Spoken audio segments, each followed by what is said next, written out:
Tim Burton has an incredibly distinct style of film. We recognize his movies easily. But why? I wonder, what exactly makes a Tim Burton film?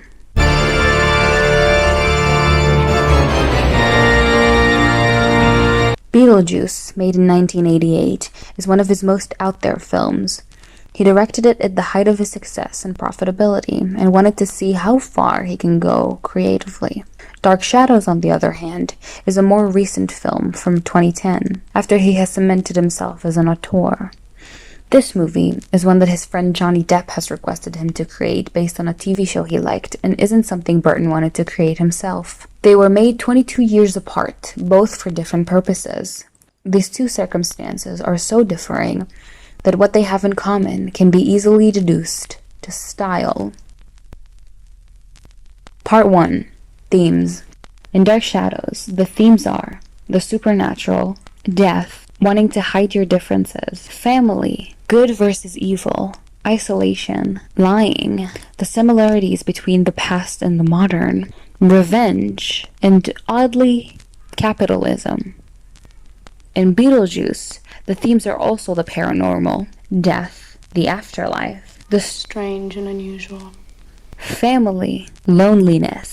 In capitalism? Despite being presented differently and being about completely different stories, they both clearly hold stylistic thematic choices of the paranormal, death, family, loneliness, and capitalism. These are themes that he holds deeply because, as he said before, he doesn't want to make art to appease capitalism. That, to him, is what ruins art. Community is also something that he's discussed being important to him, as he believes that that is the way to combat capitalism.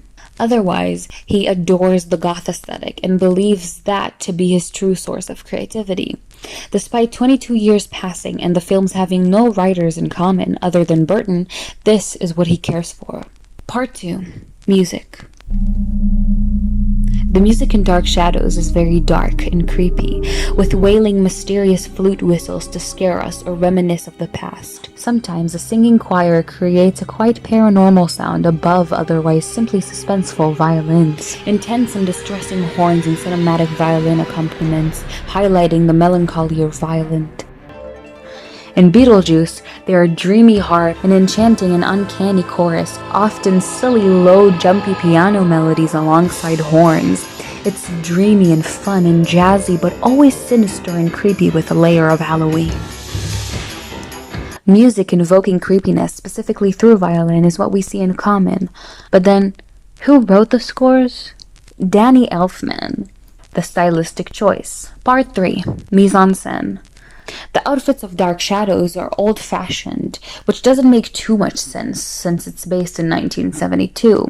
The outfits are often bland or black clothes contradicting pale skin or blonde hair. The whole film has a very gray color scheme. The makeup makes the actors' faces look pale and sharp.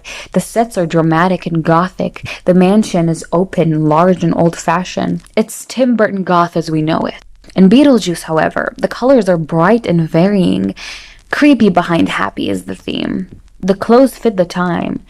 It's all bright and vibrant, little makeup or absolutely non-human faces, a lot of clay, crazy ghosts, beautifully unusual sets. But before you're worried that there's nothing in common other than slight creepiness, here's Lydia. Lydia contradicts the aesthetic completely and perfectly fits in Dark Shadows.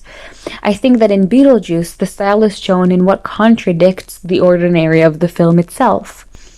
It's much more bright and unique, but the goth and dark style remains a lot with her. That is the Tim Burton aesthetic. Not to mention, even here, everything is pretty open and blue is still a big motif. They're so different mainly because of fashion trends changing, costume designers changing, and Burton going with the times and stories, but he still manages to maintain a darkness that he enjoys. Tim Burton's auteur theory is very gothic and dark. He focuses on the paranormal, death, family, loneliness, and capitalism. His music is creepy and usually made with Danny Elfman. Sets are open. It's gothic. There is black clothing combined with pale, sharp faces. That's gonna be found at least once in his films. That is the Tim Burton style.